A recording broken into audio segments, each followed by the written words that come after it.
ஒரு தேவனுடைய பிள்ளையினுடைய வாழ்க்கையிலே அதான் இரண்டு விதமான கூட்டங்கள் இருக்கிறது. ஒன்று, தேவனோடு ரொம்ப நெருக்கமாய் தேவனோட வாழ்கிற ஒரு ஆவிக்குரிய ஒரு கூட்டம் அப்படின்னு சொல்லுவார்கள். இன்னொரு கூட்டம் சாதாரணமாக கிறிஸ்தவ வாழ்க்கையை வாழ்கிற ஒரு கூட்டம். ஒரு ஆலயத்தில் எடுத்து பார்த்தோம் என்று சொன்னால் இந்த இரண்டு கூட்டங்களும் கண்டிப்பாக இருப்பார்கள். ஒரு கூட்டம் ஆண்டவரிடத்திலே மிகவும் தீவிரமாக இருப்பார்கள். இன்னொரு கூட்டம் ஆண்டவரை விட்டு ஆண்டவரோடு தான் இருக்கிற மாதிரி இருப்பார்கள், ஆனால் ரொம்ப நெருக்கமாக ஆண்டவரிடத்தில் போக மாட்டார்கள். சிலர் வெளி தோற்றத்திற்காக ஆண்டவரிடத்தில் ஆண்டவரை பற்றி காண்பித்து நான் பரிசுத்தவான் என்றெல்லாம் காண்பித்து, ஆனால் இருதயத்திற்குள்ள அவர்களுக்கு எதுவுமே அவ்வளோ நெருக்கமாக இருக்காது. ஆனால் ஒன்று நினைத்து கொள்ளுங்கள், ஆண்டவருடைய பிள்ளைகளே, லட்சக்கணக்கான பேர் ஆண்டவரை தேடி கொண்டு தான் இருக்கிறார்கள். ஒவ்வொரு நாட்களும் ஆயிரக்கணக்கான பேர் ரட்சிக்கப்படுகிறார்கள். ஆனால் ஆண்டவரை உண்மையாய் பற்றி பிடித்தவர்கள் கொஞ்சம் பேர் தான். அதான் வேதம் சொல்லுகிறது, அழைக்கப்பட்டவர்கள் அநேகம் பேர், ஆனால் தெரிந்து கொள்ளப்பட்டவர்கள் சிலர். அந்த சிலரை குறித்து தான் இன்றைக்கு உங்களோடு கூட சொல்லி நான் உங்களுக்காக ஜெபிக்க போகிறேன். அந்த சிலராக நீங்கள் மாற வேண்டும் என்று நான் ஆசைப்படுறேன். உண்மையாகவே திருச்சபையிலே நான் முதல் ரட்சிக்கப்படும் போது என்னோடு கூட சேர்ந்து நிறைய வாலிப சகோதரர்கள் ரட்சிக்கப்பட்டார்கள். நாங்கள் ஒருவர் அல்ல, பலராய் சேர்ந்து தான் ஞானஸ்நானம் எடுத்தோம். பொதுவாக எங்களுடைய திருச்சபையிலே ஒரு லைன் ஒன்று இருக்குது. அந்த லைனில் ஒரு 6 பேர் நாங்கள் உட்காருவோம். அந்த 6 பேரும் அப்படியே ஆண்டவரை ரொம்ப நெருங்கவும், இன்னும் திருச்சபையிலே ரொம்ப முக்கியமானவர்களாகவும், இந்த ட்ரம்ஸ் வாசிக்கிறவங்களாகவும் அப்படிப்பட்ட சூழ்நிலையில் இருந்தோம். ஆனால் எல்லாருடைய வாழ்க்கைக்கும் என்னுடைய வாழ்க்கைக்கும் நிறைய வித்தியாசத்தை நான் பார்க்குறேன். நான் பெருமைக்காக சொல்லலை, எல்லாரும் ஆண்டவரை எப்படி தேடினாங்கன்னு தெரில, ஆனால் நான் ஆண்டவரை ரொம்ப வித்தியாசமாக தேடினேன். அந்த வித்தியாசமாக ஆண்டவரை தேடினதுனால இன்றைக்கு எல்லாரை விட ஆண்டவர் என்னை வித்தியாசமாய் வைத்திருக்கிறார் என்று நம்புகிறேன். இன்றைக்கு இந்த உபவாச ஜெபத்தில் கலந்து கொண்டிருக்கிற ஆண்டவருடைய பிள்ளைகளே, நீங்கள் ஆண்டவரை தேடுகிறதிலே ஒரு வித்தியாசம் உங்கள் வாழ்க்கையில இருக்க வேண்டும். எல்லாரை போல அல்ல. இன்றைக்கு நிறைய பேர் ஒரு சாதாரணமான ஒரு நோக்கத்தோடு கூட சாதாரணமாக எல்லாரும் தேடுவது போல ஆண்டவரை தேடுகிறவர்கள் தான் இன்று அதிகமாக இருக்கிறார்கள். இல்லை, நான் என்ன சொல்கிறேன் அப்படின்னா, இன்னும் ஒரு படி அதிகமாய், விசேஷமாய் தாவீதுனுடைய வீட்டிலே நீங்கள் எடுத்து பார்க்கும்போது வேதம் சொல்லுகிறது, ஈசாய்க்கு பிறந்த பிள்ளைகளிலே கடைசியானவன் தான் இந்த தாவீது. அவனுடைய சகோதரர்கள் எல்லாரும் சவுல் ராஜாவுடைய படையிலே அவர்கள் ஒரு தளபதிகளாக இருந்தார்கள். நன்றாய் கவனிங்கள், அந்த தேசத்தில் இருக்கிற எல்லா ஜனங்களும் எதற்காக போராடுகிறார்கள் என்றால் தன்னுடைய நாட்டை காப்பாற்றுவதற்காக தான் போராடுகிறார்கள். அப்போ ஈசாயினுடைய பிள்ளைகள் ஆண்டவருக்கு ஏற்ற வழிகளிலே ஆண்டவரை பின்பற்றுகிறவர்கள் தான். அவர்கள் தங்களுடைய வாழ்க்கையை தன்னுடைய தேசத்திற்காக அர்ப்பணித்ததற்கு காரணம், நான் நம்புறேன், ஆண்டவர் மேல அவங்களுக்கு இருக்கிற பாசமும் ஒன்றுதான். ஆனா எல்லாரும் ஆண்டவரை தேடினதற்கும் தாவீது ஆண்டவரை தேடினதற்கும் நிறைய வித்தியாசம் இருக்குது. இன்றைக்கு இந்த ஜெபத்தில் இருக்கிற உங்களை நான் எதற்காக அழைக்கிறேன் என்றால், எல்லாரும் தேடுகிறது போல ஆண்டவரை நீங்கள் தேடுவீர்களே, ஆனால் பெரிய ஆசீர்வாதத்தை நீங்க பெற்றுக்கொள்ள முடியாது. நீங்க எல்லாரை விட ஸ்பெஷலா தெரியணும்னு நினைச்சீங்கன்னா, நீங்கள் எல்லாரை விட ஆசீர்வதிக்கப்பட்டவர்களாக இருக்க வேண்டும் என்று நினைத்தீர்களே, ஆனால் நீங்கள் எல்லாரை போல அல்ல. நீங்கள் வித்தியாசமாய ஆண்டவரை தேடும் போது நிச்சயமா சொல்றேன், ஆண்டவர் எல்லாரை பார்க்கலும் உங்களை தனித்துவம் வாய்ந்தவர்களாய் வைக்க ஆண்டவர் வல்லவராக இருக்கிறார். நான் இன்றைக்கு கொடுக்க போகிற செய்தியினுடைய தலைப்பு, தேவனை உங்க பக்கமாய் இழுப்பது எப்படி. தேவனை உங்க பக்கத்துல நீங்க கொண்டு வருவது எப்படி? இல்லைன்றால் தேவனுடைய இரக்கத்தை சம்பாதிப்பது எப்படி? இல்லைன்றால் தேவன் உங்களை பயன்படுத்துவதற்கு நீங்கள் எப்படி ஜெபிக்கலாம் என்கிற அந்த கண்ணோட்டத்தில் ஒரு 3 பேருடைய வாழ்க்கையை இன்றைக்கு உங்களோடு கூட நான் சொல்லி உங்களுக்காக நான் ஜெபிக்க ஆசைப்படுகிறேன். இவங்க 3 பேரும் ஆண்டவரை எப்படி தன் பக்கமாய் இழுத்தார்கள், ஆண்டவரை பக்கத்துல கொண்டு வருவதற்கு இது உதவினதா அப்படின்னு பார்க்கும்போது, முதலாவதாக ஒரு வசனத்தை நம்ம வாசிக்க போகிறோம். 1 சாமுவேலின் புஸ்தகத்தை நாம் எடுத்துக்கொள்ளலாம். 1 சாமுவேல் 17ஆம் அதிகாரத்திலே 1 சாமுவேல் 17ஆம் அதிகாரம் 23வது வசனத்தை நம்ம வாசிக்க போகிறோம். 17ஆம் அதிகாரம் 23வது வசனம். அவன் இவர்களோடே பேசிக்கொண்டு இருக்கையில், இதோ காத்து ஊரானாகிய கோலியாத் என்னும் பேருள்ள அந்த பெலிஸ்தியன் வீரன் பெலிஸ்தியரின் சேனைகளிலிருந்து எழும்பி வந்து நின்று முன் சொன்ன வார்த்தைகளையே சொன்னான். அதை தாவீது கேட்டான். இஸ்ரவேல் எல்லாரும் அந்த மனுஷனை காணும்போது மிகவும் பயப்பட்டு அவன் முகத்திற்கு விலகி ஓடி போவார்கள். 26வது வசனத்தை வாசிக்கலாம். அப்பொழுது தாவீது தன் அண்டையில் நிற்கிறவர்களை பார்த்து, இந்த பெலிஸ்தியனை கொன்று இஸ்ரவேலில் நேரிட்ட நிந்தையை நீக்கிறவர்களுக்கு என்ன செய்யப்படும்? ஜீவனுள்ள தேவனுடைய சேனையை நிந்திக்கிறதற்கு விருத்த சேதனம் இல்லாத இந்த பெலிஸ்தியன் எம்மாத்திரம் என்றான். இன்னொரு வசனத்தை கூட நம்ம வாசிக்க போறோம். நீங்க அப்படியே 45வது வசனத்தை வாசிக்கும் போது, அதற்கு தாவீது பெலிஸ்தியனை நோக்கி, நீ பட்டயத்தோடும் ஈட்டியோடும் கேடகயத்தோடும் என்னிடத்தில் வருகிறாய், நானோ நீ நிந்திக்கிற இஸ்ரவேலுடைய இராணுவங்களின் தேவனாகிய சேனைகளுடைய கர்த்தருடைய நாமத்தில் உன்னிடத்திற்கு வருகிறேன். இன்றைய தினம் கர்த்தர் உன்னை என் கையில் ஒப்பு கொடுக்கிறார். நான் உன்னை கொன்று உன் தலையை உன்னிடத்தில் விட்டு வாங்கி பெலிஸ்தியரின் பாளையத்தின் பிள்ளைகளை இன்றைய தினம் ஆகாயத்து பறவைகளுக்கும் பூமியின் காட்டு மிருகங்களுக்கும் கொடுப்பேன். அதனால் இஸ்ரவேலில் தேவன் ஒருவர் உண்டு என்று பூலோகத்தார் எல்லாரும் அறிந்து கொள்ளுவார்கள். ஆண்டவருடைய பிள்ளைகளே, இந்த இடத்துல இந்த சம்பவம் நமக்கு எல்லாருக்கும் தெரிந்த ஒரு நல்ல சம்பவம். அப்படி என்றால் தாவீது என்கிற ஒரு மனிதன் தன்னுடைய சகோதரர்களை பார்க்கும்படியாக யுத்த களத்திற்கு வருகிறான். அப்போ அவன் யுத்த களத்திற்கு வரும்போது எதிரடையாய் நின்று ஒரு கோலியாத் என்கிற ஒரு பெரிய மனிதன், அப்படியே உயரமுள்ள ஒரு மனிதன் அப்படியே கர்ச்சிக்கிறான். வேதம் சொல்லுகிறது, அவனுடைய தேவர்களுடைய நாமத்தை கொண்டு இஸ்ரவேல் ஜனங்களை அவன் சபித்தானாமா. அப்போ இந்த வார்த்தையெல்லாம் தாவீது கேட்கும் போது அவனுக்குள்ளே ஒரு மிகப்பெரிய வைராக்கியம் வருகிறது.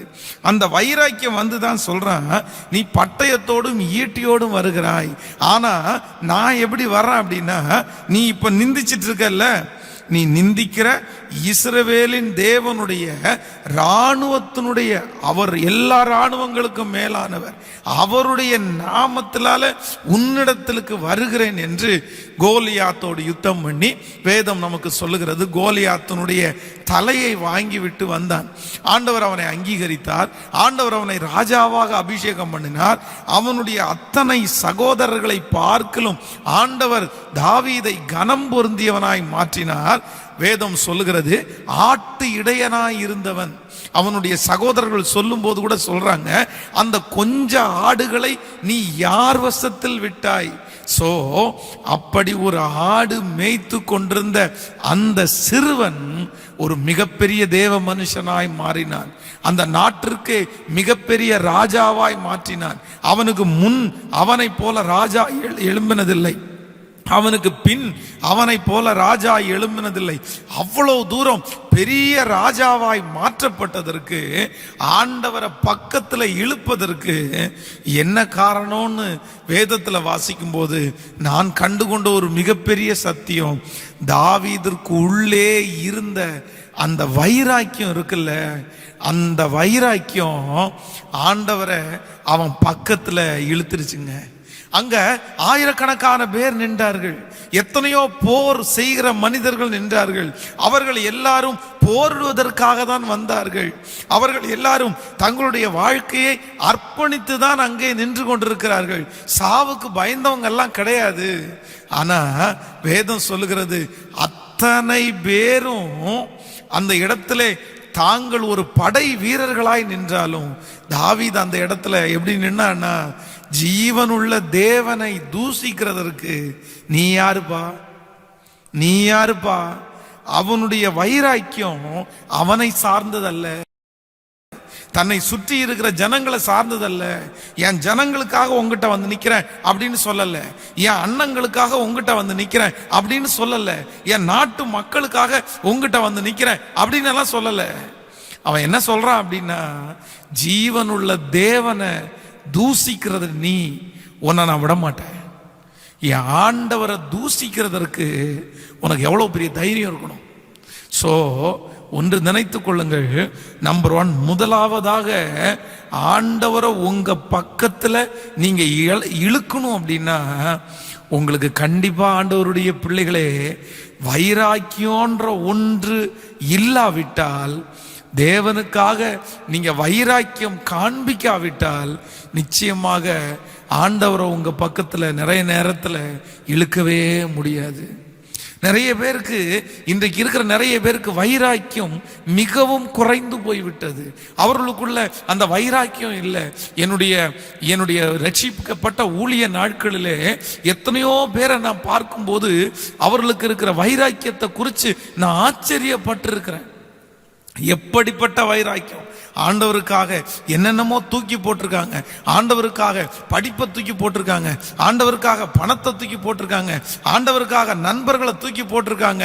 அவங்களுக்கு எல்லாவற்றிலையும் ஆண்டவருடைய நாமத்தை மட்டும் நான் விட்டு கொடுக்க மாட்டேன்டா, நான் யாருக்காகவும் விட்டு கொடுக்க மாட்டேன்.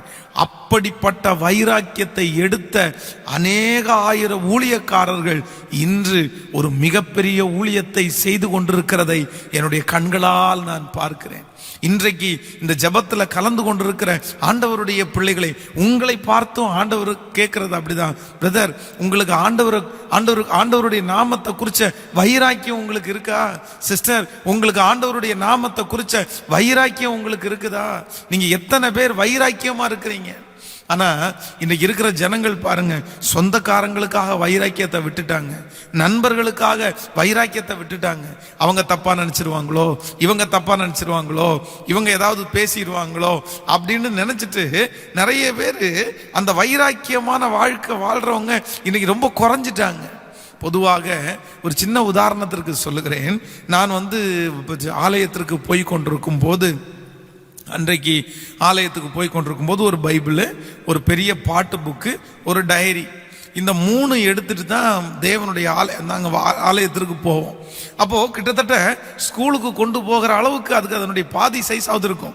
பைபிளாக அவ்வளோ பெருசு இருக்கும், அதுக்கப்புறம் பாட்டு புக்கு ரொம்ப பெருசு, அதுக்கப்புறம் ஒரு டைரி. இது 3ஐயும் தூக்கிட்டு ரோட்டில் நடந்துட்டு இருக்கும்போது, அப்போ நான் போயிட்டு இருக்கும்போது கிண்டல் பண்ணுவாங்க, ஆமாம் போகிறாங்கடா புத்தகத்தை எடுத்துகிட்டு படிக்கிறதுக்கு அப்படின்னு எல்லாம் போவாங்க. ஆனால் நான் அப்படி எடுத்துக்கொண்டு போகும்போது என் வயசுல இருக்கிற வாலிப சகோதரர்கள் 2-3 பேர் எதுவுமே சர்ச்சுக்கு எடுத்துட்டு வர மாட்டாங்க. அவங்க வெறும் ஒரே ஒரு நோட்டு புக் எடுத்து வருவாங்க. இன்னும் சிலர் அதை கூட எடுத்துட்டு வராம ரொம்ப கை வீசிட்டே நிறைய பேர் வருவாங்க. நன்றாய் கவனிங்கள், அது தப்பு சரி அப்படின்னு நான் உங்கள்கிட்ட சொல்ல வரல.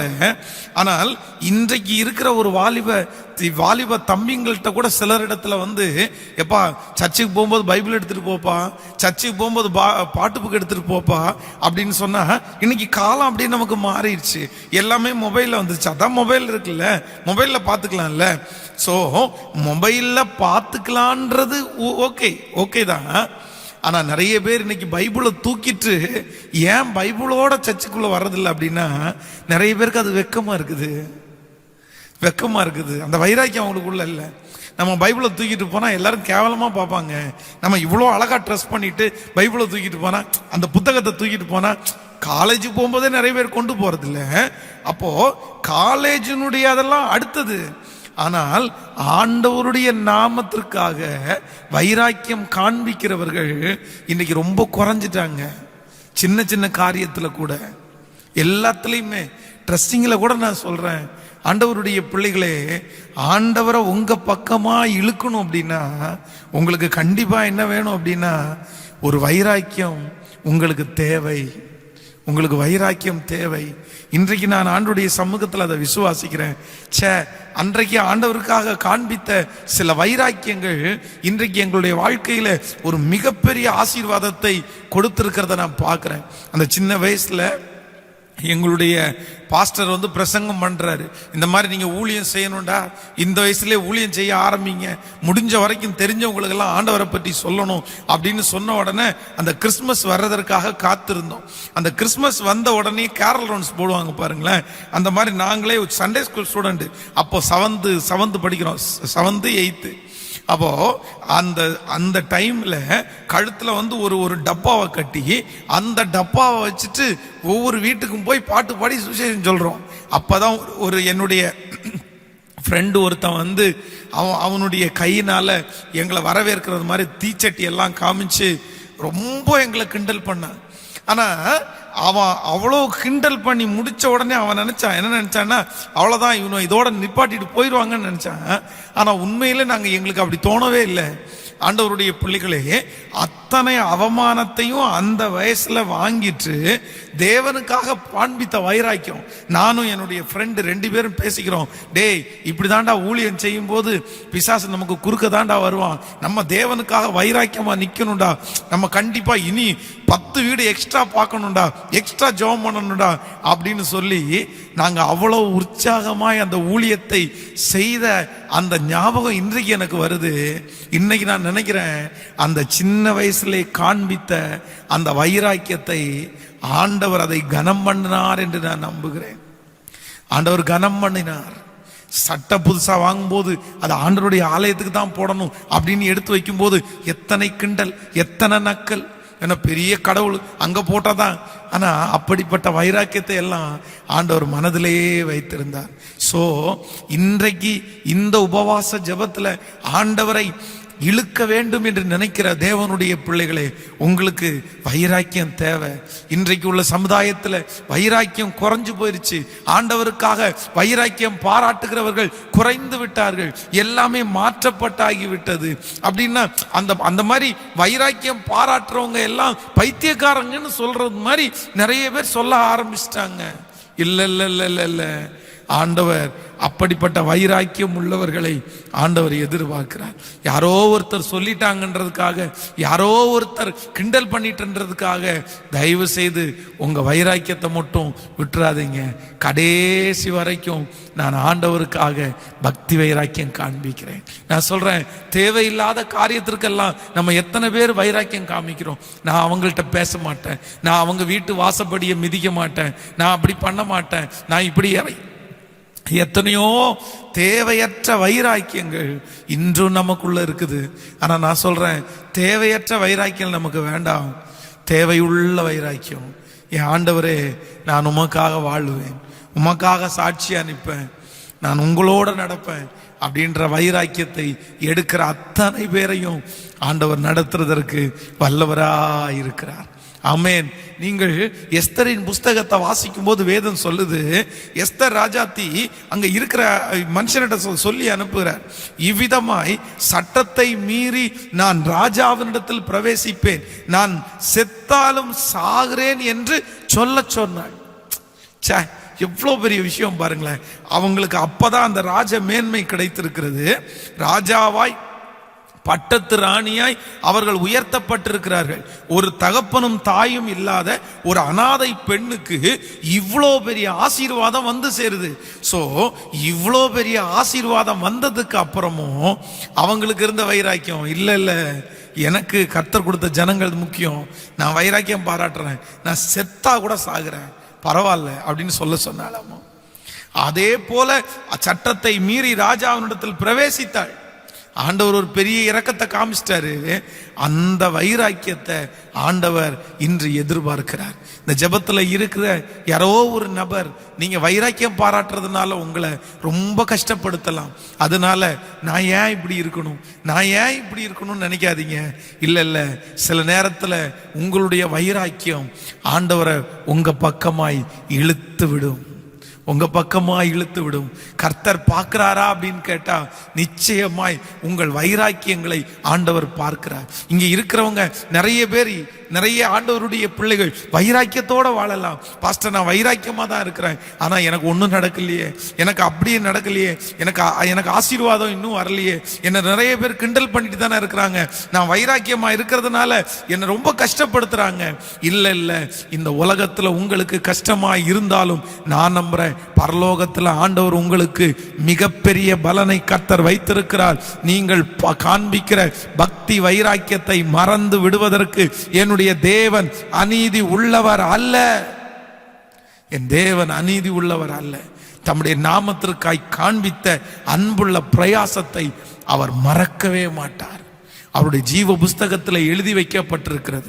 நீங்க எவ்வளவு கமிட் பண்ணீங்கன்னு எழுதப்பட்டிருக்கிறது.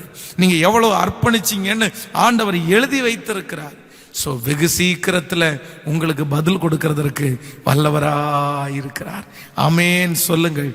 மிக முக்கியமான ஒன்று வைராக்கியம். அதான் யோபுனுடைய வாழ்க்கையை குறித்து வேதம் சொல்லும் போது, யோபுனுடைய மனைவி சொல்லும் போது யோபு என்ன சொல்றாருன்னா, இல்ல தேவனுடைய கையிலேயே நன்மையை பெற்ற நாம் தீமையை பெற வேண்டாமோ? அவனுக்கு இருந்த வைராக்கியத்தை பாருங்க. அவர் என்னை கொன்று போட்டாலும் அவர் மேல் நம்பிக்கையா இருப்பேன். நீர் இன்னும் உம்முடைய உத்தமத்தில் உறுதியாய் தரித்திருக்கிறீரோ, தேவனை தூசித்து ஜீவனை விடும். சுற்றி இருக்கிறவங்க எல்லாம் அப்படிதான் சொல்றாங்க.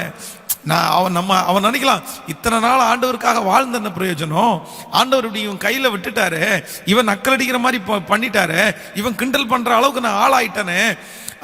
எவ்வளோ வார்த்தைகள் அவனுக்குள்ள வந்திருக்கும். ஆனா அவன் ஒண்ணுமே யோசிக்கல. அவன் செய்தது ஒண்ணே ஒண்ணு, இல்ல அவர் என்னை கொன்று போட்டாலும் அவர் மேல் நம்பிக்கையா இருப்பேன். அவர் என்னை கொன்னே போடட்டும், ஆனா அவர் மேல வச்சிருக்கிற நம்பிக்கை மட்டும் நான் எடுக்க மாட்டேன். இப்படிப்பட்ட வைராக்கியம் உள்ள வாலிபர்களை ஆண்டவர் தேடுகிறார். இப்படிப்பட்ட நபர்களை ஆண்டவர் தேடுறாரு. இந்த ஜெபத்துல இருக்கிற ஆண்டவருடைய பிள்ளையை உங்களை என்கரேஜ் பண்றதுக்காக தான் இந்த வார்த்தையை கர்த்தர் அனுப்புறாரு. சிஸ்டர், நீங்க வைராக்கியம் பாராட்டலைன்னா வேற யார் இருக்கா? பிரதர், நீங்க வைராக்கியம் பாராட்டலைன்னா வேற யார் இருக்கா? ஸோ இனி இருக்கிற அடுத்த ஜெனரேஷனுக்கு நீங்க, அடுத்த ஜெனரேஷனுடைய பாடமே நீங்க வைராக்கியமா இருப்பது. ஹல்லேலூயா. நம்பர் 2, இரண்டாவதாக ஒரு தேவனுடைய பிள்ளை, எந்த தேவனுடைய பிள்ளை ஆண்டவரை நம் பக்கமாய் இழுக்க முடியும்? வாசிக்கலாம். ஆதியாகமத்தில் ஒரு வசனத்தை வாசிக்கலாமா? ஆதியாகமம் 39ஆம் அதிகாரத்தை எடுத்துக்கொள்ளலாம். ஆதியாகமம் 39ஆம் அதிகாரத்தில் 9வது வசனத்தை நம்ம வாசிக்க போறோம். இந்த வீட்டில் என்னிலும் பெரியவன் இல்லை, நீ அவருடைய மனைவியா இருக்கிறபடினால் உன்னை தவிர வேறு ஒன்றையும் அவர் எனக்கு விலக்கி வைக்கவில்லை. இப்படி இருக்க நான் இத்தனை பெரிய பொல்லாங்குக்கு உடன்பட்டு தேவனுக்கு விரோதமாய் பாவம் செய்வது எப்படி என்றான். இன்னொரு விஷயம் கூட வாசிக்கிறேன். இந்த வீட்டில் என்னிலும் பெரியவன் இல்லை, நீ அவருடைய மனைவியா இருக்கிறபடினால் உன்னை தவிர வேறொன்றையும் அவர் எனக்கு விலக்கி வைக்கவில்லை. இப்படி இருக்க நான் இத்தனை பெரிய பொல்லாங்குக்கு உடன்பட்டு தேவனுக்கு விரோதமாய் பாவம் செய்வது எப்படி என்றான். நன்றாய் கவனிங்கள் ஆண்டவருடைய பிள்ளைகளே. யோசேப்பனுடைய குடும்பத்திலே எத்தனையோ பேர் இருந்த போதிலும் யோசேப்பை ஆண்டவர் தனக்கென்ற தெரிந்து கொண்டார். அப்படி என்றால் தேவனை கவர்ந்து இழுத்ததுல, தேவனை தம் பக்கம் கொண்டு வந்ததுல இந்த யோசேப்பும் ஒரு ஆள். இந்த யோசேப்பை ஆண்டவர் எட்டாத உயரத்துல கொண்டு போய் வைத்தார். எகிப்திலே இன்னொரு போஸ்டிங் அப்படின்ற ஒரு போஸ்டிங்கே இல்லை. ஆனா அப்படிப்பட்ட இடத்துல ஆண்டவர் பார்வோனுக்கு அடுத்தபடியாய் உயர்த்தின ஒரு மனிதன் யோசேப்பாக மாற்றப்பட்டான். அடிமையாய் விற்கப்பட்ட ஒரு யோசேப்பு அந்த அந்த அந்த நாட்டிலே ஒரு மிகப்பெரிய தலைவனாய் உயர்த்தப்பட்டான். அவ்வளவு மேன்மையான போஸ்டிங் அவனுக்கு கிடைச்சிருச்சு. அவனுடைய சகோதரர்கள் அவனுடைய பாதத்தின் கீழ் வந்து விழுந்தார்கள். அந்த ஜனங்களுக்கே ஒரு மிகப்பெரிய மனிதனாய் மாற்றப்பட்டான். என்ன காரணம்னா, நான் நம்புறேன் ஆண்டவரை எந்த இடத்துல இவன் இழுத்து எடுத்தான் அப்படின்னா, அவனுடைய வாழ்க்கையிலே எடுத்த தீர்மானம். என்ன தீர்மானம்னா, நான் பாவம் செய்ய மாட்டேன் அப்படின்ற ஒரு தீர்மானத்தை அவன் எடுத்தான் பாருங்களேன். அந்த நாளே ஆண்டவரை தன் பக்கமாய் அவன் இழுத்து விட்டான். அவங்க சொல்லும்போது சொல்றாங்க, சுற்றி யாருமே இல்லை, இந்த வீட்டில் பார்க்கறதற்கு யாருமே இல்லை, அவன் தவறு செய்கிறதை காட்டி கொடுக்கிறதற்கு யாருமே இல்லை, தன்னை சுற்றி பாவத்திற்காக அழைக்கிறார்கள், யாருமே இல்லைன்னு தெரிஞ்ச உடனேயே அவ்வளவுதான், பாவம் செய் நம்ம தப்பு பண்ணா யாருமே நம்மளை பார்க்க மாட்டாங்கன்னு சொல்லி அவனுடைய வாழ்க்கையில தப்பு பண்ணல, பாவம் செய்யல. வேதம் சொல்லுகிறது, தன்னுடைய இருதயத்துல அவன் ஒரு பெரிய தீர்மானம் எடுத்து, தேவனுக்கு விரோதமாய் இவ்வளோ பெரிய தீங்க, இவ்வளோ பெரிய பாவத்தை நான் எப்படி செய்வேன்? அவன் எடுத்த தீர்மானத்திலே மிகப்பெரிய தீர்மானம், ஆண்டவரை எனக்கு முன்பாக வைத்திருக்கிறேன், கர்த்தரை எனக்கு முன்பாக வச்சிருக்கிறேன். சோ அவரை தவிர எனக்கு வேற யார் இருக்கா? அவரை தவிர வேற எனக்கு யார் இருக்கா? தேவன் மேல அவன் வைத்த அந்த அளவு கடங்காத அன்பு, நான் நம்புறேன் யோசேப்பு தேவன் மேல் வைத்த அந்த அன்பு ஆண்டவரை அவனுடைய பக்கத்துல இழுத்துருச்சு. நன்றாய் கவனிங்கள். இத்தனைக்கும் அந்த ஆண்டவர் வந்து இதுவரைக்கும் அவனுக்கு என்ன செஞ்சாருன்னா, இதுவரைக்கும் அவன் நன்மையை பார்க்கவே இல்லை. இதுவரைக்கும் அவனுடைய சகோதரர் அவனை வெறுத்தார்கள், அவனை குழியில தூக்கி போட்டார்கள், அவனுக்கு அடிமையின் வஸ்திரம் கிடைக்கப்பட்டது. இப்ப பாத்தீங்க அப்படின்னா அந்த வீட்டுல வேலைக்காரனா இருக்கிறான்.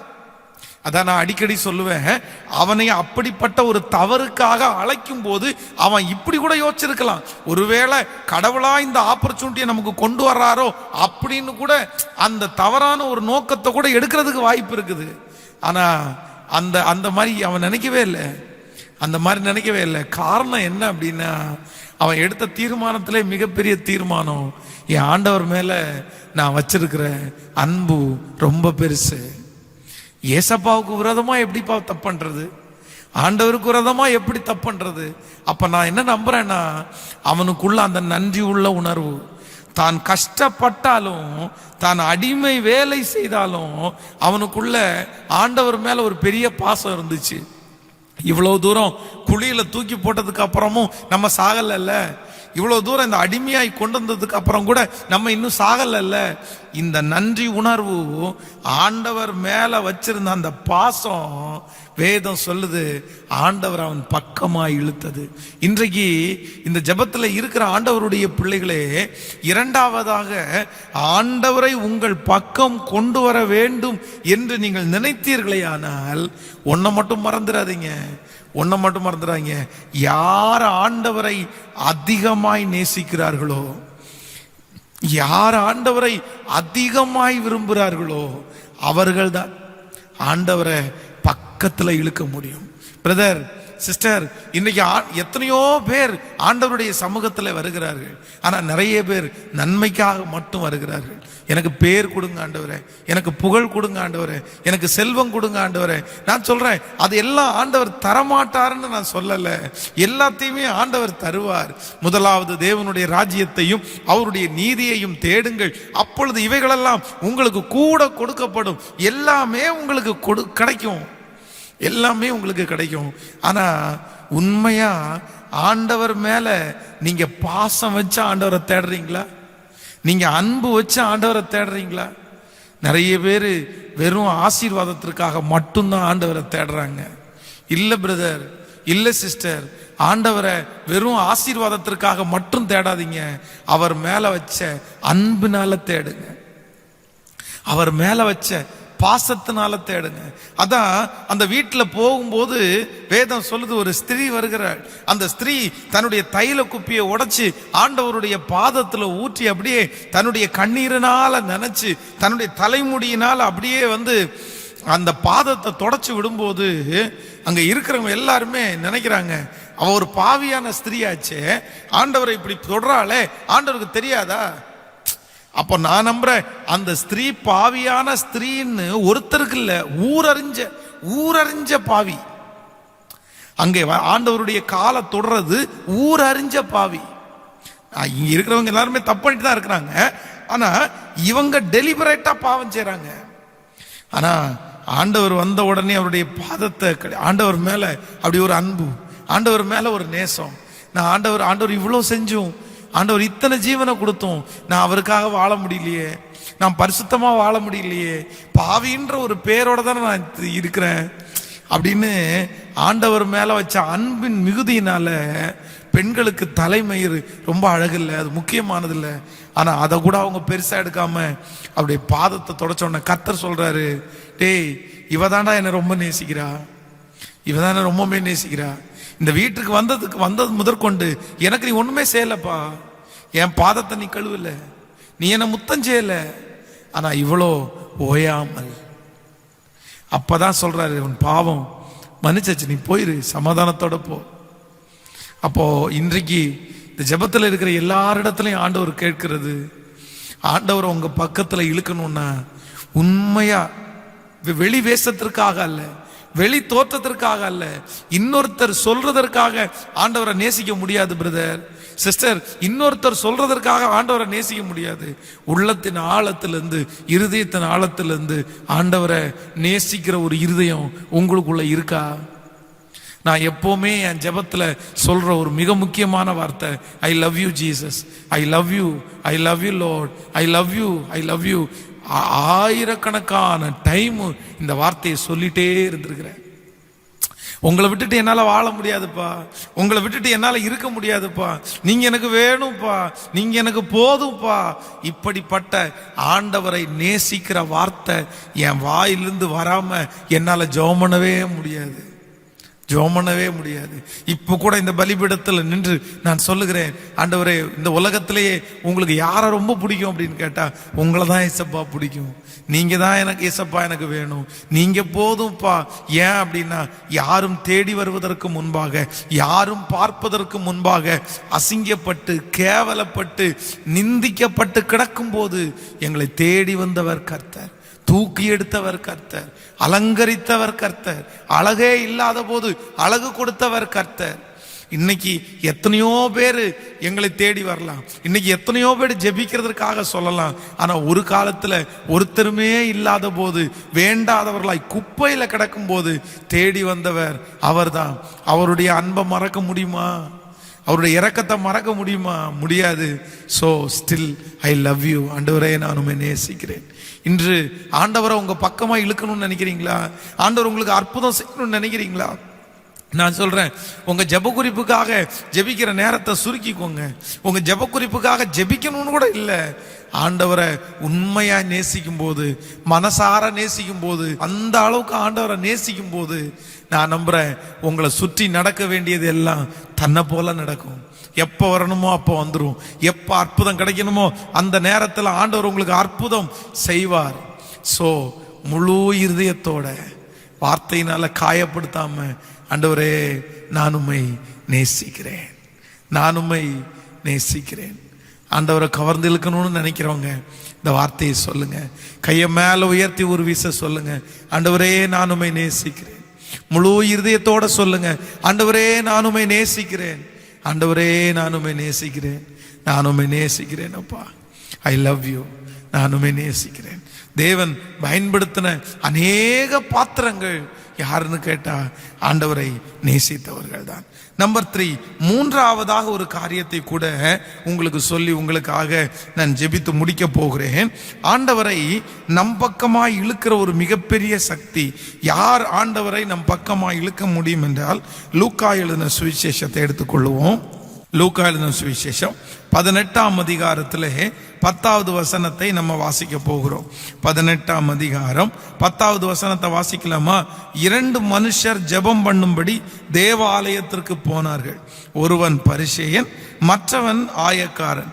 பரிசேயன் நின்று, தேவனே நான் பரிகார அநியாயக்காரர், விபச்சாரக்காரர் ஆகிய மனுஷரை போலவும் இந்த ஆயக்காரனை போலவும் இராததினால் உம்மை ஸ்தோத்தரிக்கிறேன். வாரத்தில் 2 தரம் உபவாசிக்கிறேன், என் சம்பாத்தியத்தில் எல்லாம் தசம பாகம் செலுத்தி வருகிறேன் என்று தனக்குள்ளே ஜெபம் பண்ணினான். ஆயக்காரன் தூரத்திலே நின்று தன் கண்களை வானத்திற்கு ஏறெடுக்க துணியாமல் தன் மார்பிலே அடித்து கொண்டு, தேவனே, பாவியாகிய என்மேல் கிருபையாயிரும் என்றான். நன்றாய் கவனிங்கள் ஆண்டவருடைய பிள்ளைகளே, இங்கே இருக்கிற இந்த ஆயக்காரன் ஆண்டவரை பக்கத்துல இழுத்துட்டான், ஆண்டவரை பக்கத்துல கொண்டு வந்துட்டான். எப்படி ஆண்டவர் இவன் பக்கத்துல வந்தாரு? இவன் அந்த முடியும் போது நீங்க 14வது வசனம், அவன் அல்ல, இவனே நீதிமானாக்கப்பட்டவனாய் வீட்டிற்கு திரும்பி போனான் என்று உங்களுக்கு சொல்லுகிறேன். ஆண்டவர் சொல்றாரு, இவன் தாண்டா நீதிமானாக்கப்பட்டவனாய் திரும்பி போனான். ஆண்டவர் அவன் பக்கத்திலே போயிட்டாரு, பக்கத்துல ஆண்டவரை பக்கத்துல கொண்டு வந்துட்டான். இதுக்கு என்ன காரணம் அப்படின்னு யோசிக்கும் போது அந்த வசனத்துல ரொம்ப அழகா இருக்குது. ஆயக்காரன் தூரத்துல நின்று, அவனுடைய வாழ்க்கையில இருக்கிறதுலே ஃபர்ஸ்ட் குவாலிட்டி என்ன அப்படின்னா, இதற்கு முன்பாக நிற்கிற பரிசேயனை குறித்து வேதம் சொல்கிறது, பரிசேயன் நின்று ஆயக்காரன் தூரத்துல நின்று. இவங்க 2 பேருக்குள்ள டிஃபரெண்ட் இருக்கா? வித்தியாசம் உங்களுக்கு தெரியுதா?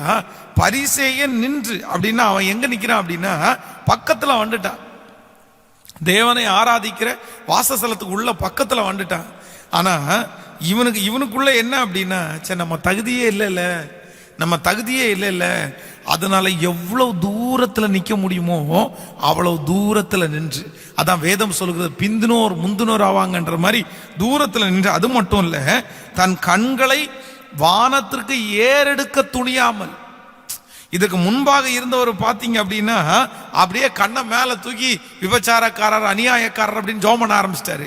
ஆனா இவனுக்கு கண்ணை கூட ஏறெடுக்க முடியலையாமா. அதான் தன் கண்களை வானத்திற்கு ஏறெடுக்க துணியாமல். அப்படின்னா உங்களை பார்க்க கூட அந்த அளவுக்கு கூட எனக்குள்ள தகுதி இல்லப்பா.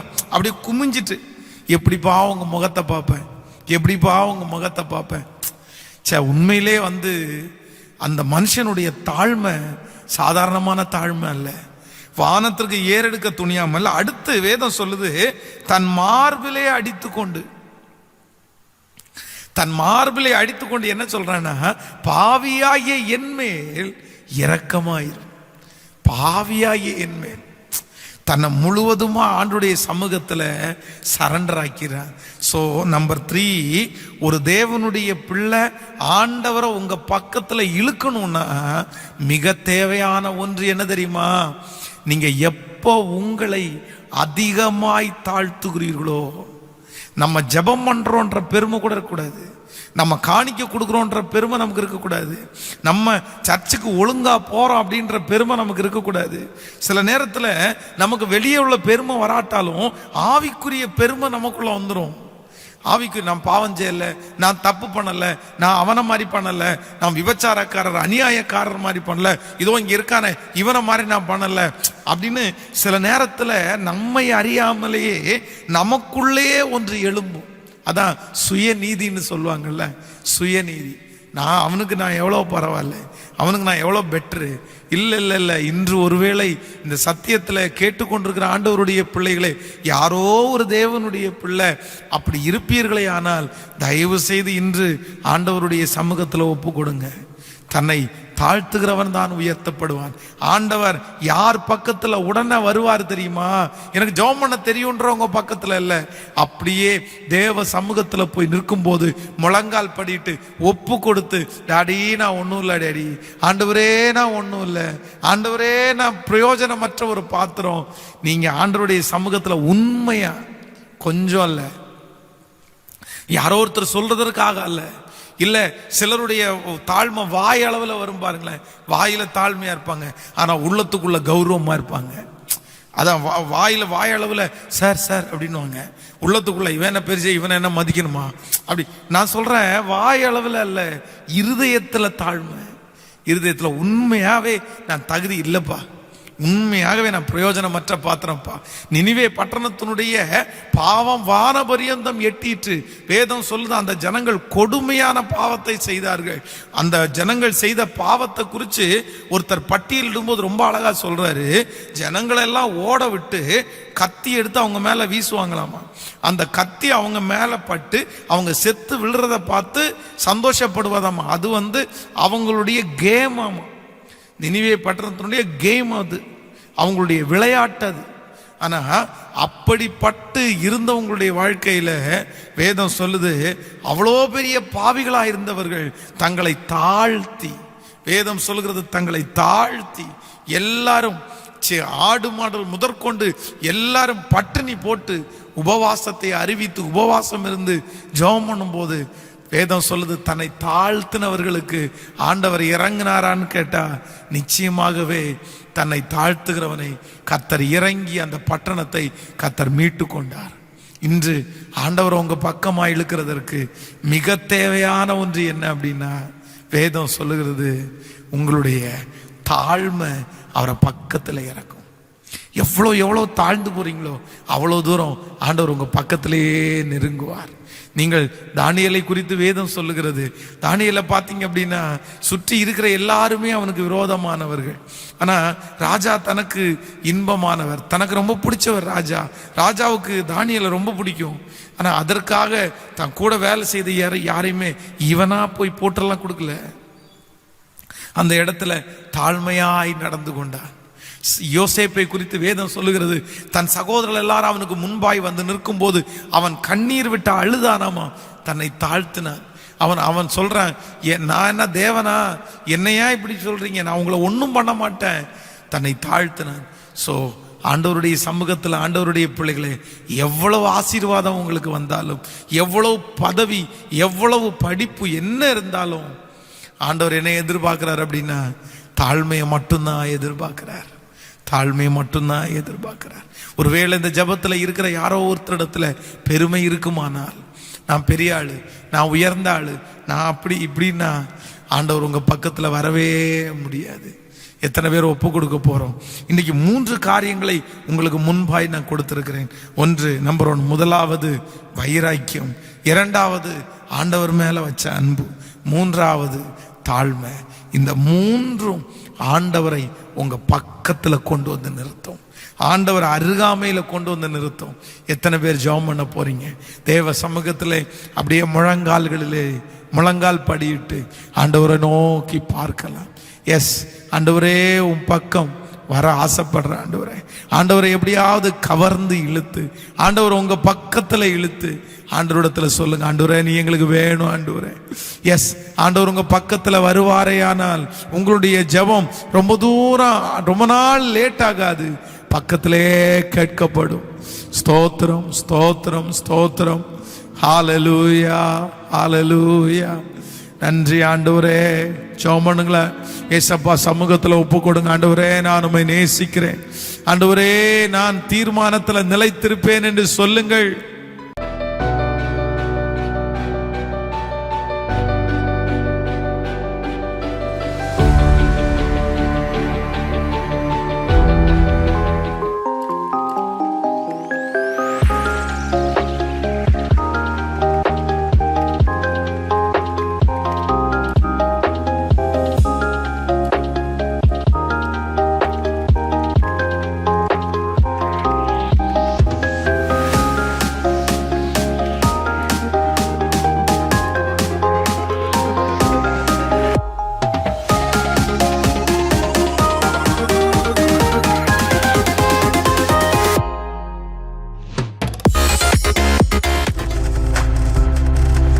நீங்கள் பார்த்துக் கொண்டிருப்பது உங்கள் ஜாய் டிவி. உங்கள் துக்கம் சந்தோஷமாய் மாறும்.